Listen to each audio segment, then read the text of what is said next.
Sucht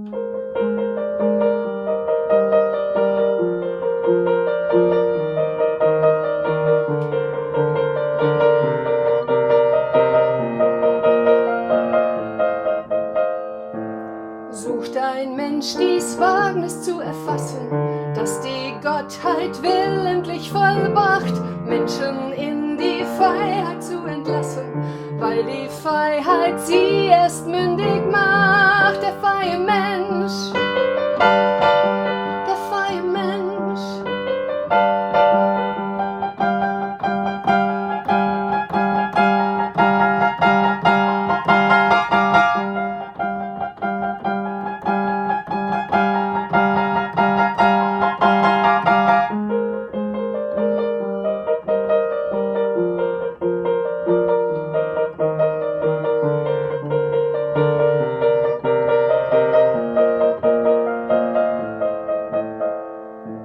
Flammt in ihm ein Funkeln auf und glimmen, wie vom Blitz getroffen hält er still. Niemand außer ihm kann es bestimmen, ob er Gutes oder Böses will. Der freie Mensch, der freie Mensch.